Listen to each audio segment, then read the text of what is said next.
काफ़ी सारे मुझे सजेशंस आए थे कि जो वीडियो बनानी है अब वो बनानी है वीज़ा के ऊपर। बहुत सारे लोग हैं जो यूके में आना चाहते हैं, अप्लाई करना चाहते हैं, लेकिन उन्हें तरीक़ेकार नहीं पता, प्रोसीजर नहीं पता। फिर वो कंसल्टेंट के पास जाते हैं और कंसल्टेंट बहुत सारी फीसेस चार्ज करते हैं। आप अपना वीज़ा ख़ुद भी अप्लाई कर सकते हो, बाकी भाई क्या रिक्वायरमेंट्स हैं और किस तरह अप्लाई करना है, क्या फ़ीसेस हैं।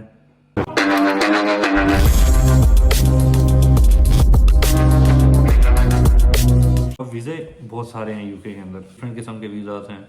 Study visa, spouse visa, dependent visa, skill worker visa, health care visa, business visa और असाइलम अगर किसी ने अप्लाई करना हो जो यूके के अंदर है वो कैसे कर सकते हैं। सारी चीज़ें आपको मैं बताऊंगा आज वन बाय वन डिटेल से। तो सबसे पहले हम आ जाते हैं विज़िट वीज़े पे। अगर कोई बंदा कहता है भाई मैं अपना पासपोर्ट स्ट्रॉन्ग करना चाहता हूँ और मैं यूके का विज़िट वीज़ा लगवाना चाहता हूँ, वो बिल्कुल लगवा सकता है। 6 महीने का पहला वीज़ा उसका लगता है, 6 महीने का मिनिमम, कम से कम 6 महीने का होता है वीज़ा। उसकी कॉस्ट क्या है, £100 है।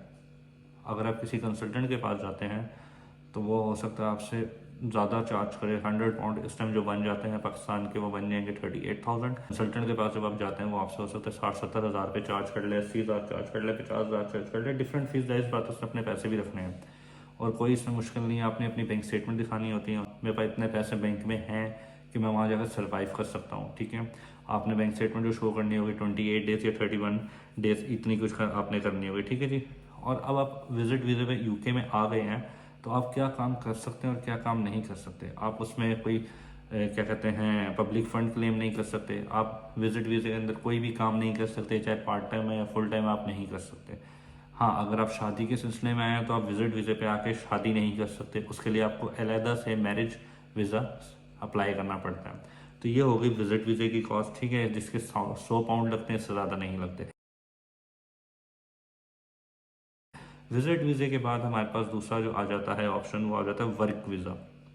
वर्क वीज़ा में हमारे पास दो कैटेगरीज हैं।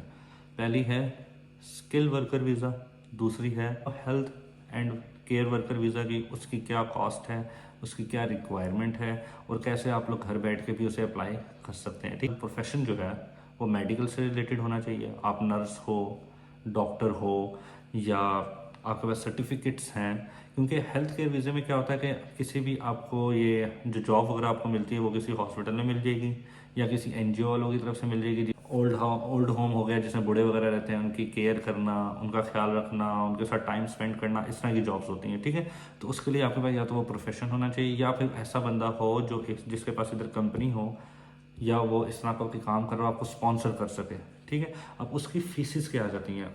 £247 जो है 1 से 3 साल तक की वीज़े की फ़ीस है। और अगर आप 5 साल का वीज़ा लगवा रहे हो तो वो आपकी फ़ीस आ जाती है £475। 28 दिन की आपने बैंक स्टेटमेंट शो करनी है और उस बैंक स्टेटमेंट में कितने पैसे होने चाहिए, £1270। हाँ भाई, ये मेरी बैंक स्टेटमेंट है और मैं एक महीना अपने आप को, अगर सपोज आपको जॉब का कोई मसला बनता है या जो भी है, सैलरी तो महीने बाद मिलनी है, आपने सर्वाइव तो करना है, तो वो महीना मैं सर्वाइव कर सकता हूँ। और जब भी आपने अप्लाई करना है इस वीज़े के लिए, आपके पास जॉब होनी चाहिए। जॉब मतलब कैसे होनी चाहिए, या तो आपको यूके में जॉब मिल गई है हेल्थ केयर की, या आपके स्पॉन्सर ने आपको लेटर भेज दिया जिसे COS हम कहते हैं, सर्टिफिकेट ऑफ स्पॉन्सरशिप। वो उसने आपको भेजे थे, हाँ भाई मैं इसे जॉब दे रहा हूँ, मैं इसे वीज़ा भी दे रहा हूँ। आपका आइल्स होना चाहिए।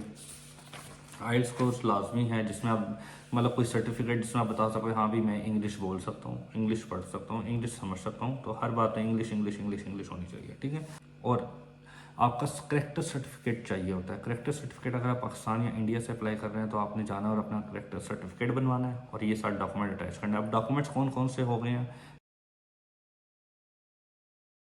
पासपोर्ट का एक सफ़ा left and right, back and front दोनों साइड से खाली होना चाहिए जहाँ पे आपका वीज़ा पेस्ट हो सके। स्किल्ड वर्कर वीज़ा, जो स्किल्ड वर्कर वीज़ा होता है जिसे हम टायर 2 भी कहा जाता है, कि मतलब ये काफ़ी अच्छा वीज़ा है, 3 साल का या 5 साल का। इसकी फ़ीसेस क्या है स्किल्ड वर्कर वीज़ा की, £625 आपकी एप्लीकेशन फ़ीस है। उसके बाद आपका आ जाता है हेल्थ सरचार्ज। हेल्थ सरचार्ज क्या होता है, आप जितने साल भी काम करते हैं, 3 साल का वीज़ा है या 5 साल का वीज़ा है, उसकी एक हेल्थ सरचार्ज फीस होती है कि हेल्थ इंश्योरेंस है, तो वो आपकी बनती है 642 पर ईयर। अगर 3 साल का वीज़ा है तो 642 मल्टीप्लाई बाई 3 जो आपका तकरीबन £1870 बन जाते हैं। अगर 5 साल का वीज़ा है तो 642 मल्टीप्लाई बाई 5 जो आपका £3120 बन जाते हैं। तो अब आपकी फीसेस कौन कौन सी आ गई हैं, एप्लीकेशन फ़ीस जो आपकी बन जाती है 625, हेल्थ सरचार्ज फीस जो बन जाती है 642 पर ईयर।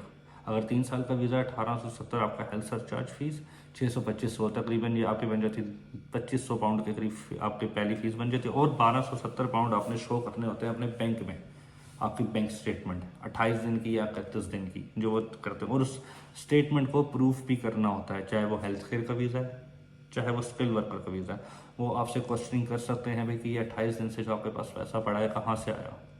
तो ये चीज़ें हो गई, ठीक है। सपोज आपको स्किल वर्कर का भी स्पॉन्सर कर देता है, कोई आपका रिलेटिव हो गया या कोई जानने वाला हो गया, वो आपको स्पॉन्सर कर देते हैं जी वीज़ा 3 साल का स्किल वर्कर का। तो उसकी तरफ से क्या चाहिए होता है, उसकी तरफ से चाहिए होता है COS letter, COS license number, ठीक है, जो वो प्रोवाइड करता है। वो फिर आपकी फीसेस भी खुद देता है, आपको जो है एक ऑफर लेटर भी सेंड करता है। उस ऑफर लेटर में आपकी सैलरी वगैरह लिखी होती है, एनुअली आपको सैलरी कितनी देंगे। उसके बाद हमारे पास तीसरा वीज़ा जो आ जाता है वो आता है स्टडी वीज़ा। कोर्स स्टार्ट होने से 6 महीने पहले आपने उस वीज़े के लिए अप्लाई करना है। अब उसकी फीस क्या है स्टडी वीज़े की? स्टडी वीज़े की जो फीस है वो 363 पाउंड है, ठीक है। उसके बाद उसमें हेल्थ सरचार्ज जो आ जाता है वो डिफरेंट आ जाता है। स्टडी वीज़ा मोस्टली आपका 1 या 2 साल का होता है क्योंकि आपका कोर्स 1-2 साल में ख़त्म हो जाता है, ठीक है। उसका हेल्थ सरचार्ज कितना होता है वो ऑलमोस्ट 1200 टू 2000 के मिड में होता है। स्पेंड करते हैं कितने आपकी डिग्री कितने साल की है, आप किस यूनिवर्सिटी से कर रहे हैं, आपके और आपकी डिग्री कौन सी है। तो ये सब चीज़ें मैटर करती हैं स्टडी वीज़े के अंदर, ठीक है। तो अब इसके बाद हम बात करते हैं सबसे मेन और सबसे अहम वीज़ा, स्पाउस वीज़ा और डिपेंडेंट वीज़ा। उसके क्या चार्जेस हैं, क्या प्रोसीजर है, क्या फीसेस लेते हैं कंसल्टेंट या सॉलिसिटर वगैरह। स्पाउस वीज़ा की जो यूके के अंदर रह के आप अप्लाई करेंगे वो है 1048 पाउंड, और अगर यूके से बाहर बैठ के अप्लाई कर रहे हैं तो वो 1500 पाउंड है, ठीक है। हेल्थ सरचार्ज, कोई स्किल वर्कर अपनी वाइफ के लिए स्पाउस वीज़ा अप्लाई करना चाह रहा है या डिपेंडेंट वीज़ा अप्लाई करना चाह रहा है, उसने हेल्थ सरचार्ज भी देना है। अगर उसका 3 साल का वीज़ा तो वो 3 साल का हेल्थ सरचार्ज भी देगा अपनी वाइफ का, ठीक है, स्पाउस वीज़े का। वो कितना होता है 642 मल्टीप्लाई बाय 3 और मल्टीप्लाई बाय 5। 8 हफ्ते नॉर्मली ये लेता है टाइम उसका रिजल्ट आने में वीज़े का। अगर आपको रिजल्ट जल्दी चाहिए, आप चाहते हैं कि भाई फास्टर हो जाए, तो उसके लिए आपको 800 पाउंड एक्स्ट्रा देने पड़ते हैं। इन सारों के लिंक्स मैंने डिस्क्रिप्शन में डाल दिए हैं। वीज़े से रिलेटेड यूके की वेबसाइट के सारे आप लोग उधर जाके इन डिटेल्स को देख सकते हैं। Spouse visa, visit visa, dependent visa, work visa, study visa, xylem का वीज़ा, इन सब के मैंने लिंक जो है डिस्क्रिप्शन में मैंने अपलोड कर दिए हैं। आप लोग उधर जाकर उस पर क्लिक करें और देखें। और प्लीज़ वीडियो को लाइक, सब्सक्राइब और बेल आइकन को प्रेस करना ना भूलें। अगर वीडियो अच्छी लगी है तो लोगों तक शेयर करें, बताएं उन्हें इस बारे में।